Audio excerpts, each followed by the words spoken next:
In the lively town of Bako, nestled between the mountains and near the edge of the forest, lived a man named Kwame.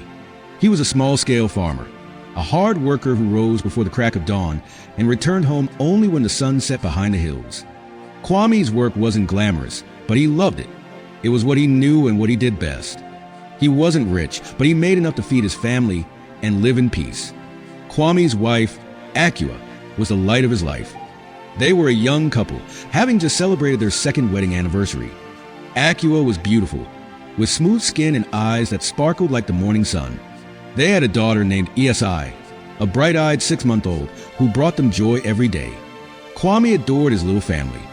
Every time he came home from working the farm, Akua would greet him with a warm smile and a loving embrace. Their small home was modest, but filled with love. Their life was simple. They had a small piece of land that Kwame worked tirelessly to cultivate.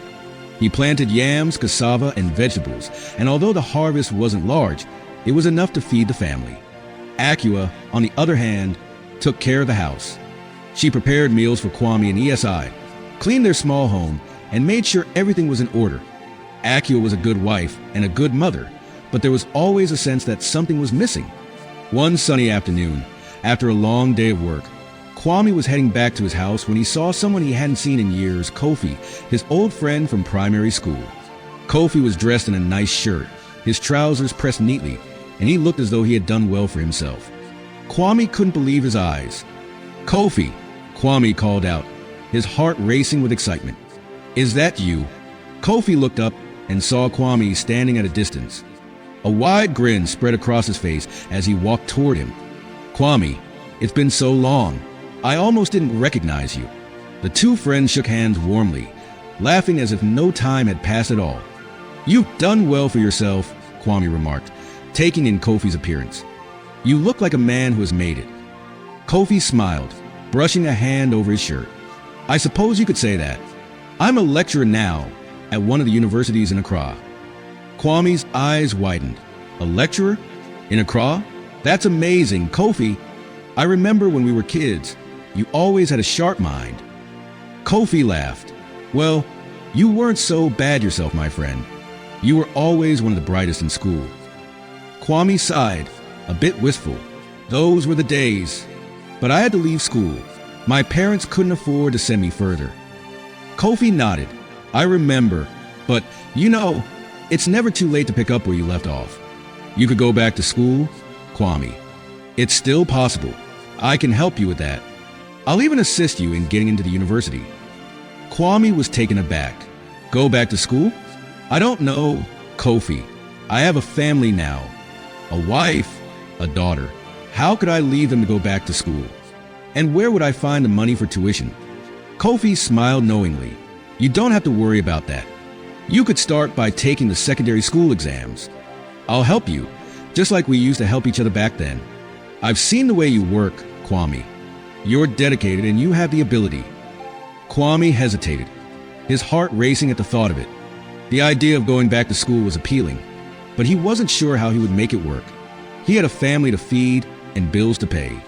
"I don't know," Kwame said, looking down at his feet. "It's a lot to think about." Kofi clapped him on the back.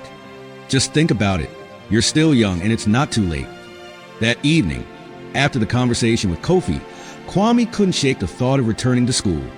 But as he lay in bed that night, staring at the ceiling, his mind kept returning to his family. How could he possibly leave Akua and Esi to go back to school?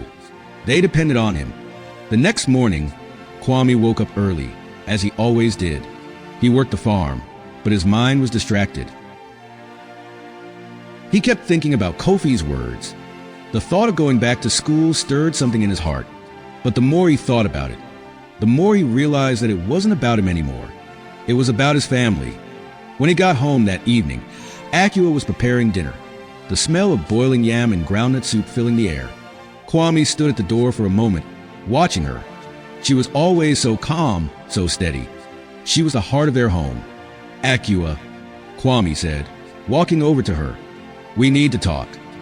Akua looked up, concern in her eyes. "What's wrong, Kwame?" He sat down beside her. "I've been thinking a lot about my conversation with Kofi. He's been encouraging me to go back to school." I could take the secondary school exams and then go to the university. He says he'll help me. Akua looked at him for a long moment. But Kwame, what about ESI and the farm? Kwame smiled softly. I know, my love. That's why I've been thinking. I want you to go to school instead of me. You deserve it. I'll take care of ESI and the farm. I want you to have the education I never got. Akua stared at him, shocked. But Kwame, how can you? I've thought it through. I'll work hard to support us. You'll go to school, and once you finish, we'll be able to build a better future for ESI. Kwame interrupted, his voice filled with determination. Tears welled up in Akua's eyes. Kwame, you're doing so much for me. For us. I don't know what to say. Kwame held her hand gently. I believe in you, Akua. You can do it. And when you finish, we'll both be able to give ESI the life she deserves. A few weeks later, Akua was accepted into a university in Akua. She moved there with ESI, leaving Kwame behind in Bako to manage the farm and take care of their daughter. The first few months were hard. Akua missed home terribly, and adjusting to life in the city was overwhelming. The demands of school, being away from her family, and taking care of ESI took a toll on her. 3 months after Akua moved to Akua, she came back to Bako, looking tired and worn out. Kwame could see the strain in her eyes. Kwame, she said one evening, sitting down next to him, I'm not sure how much longer I can keep doing this. I'm exhausted, and ESI needs me. Kwame hugged her tightly. It's okay, Akua. You don't have to do it all. Let me help.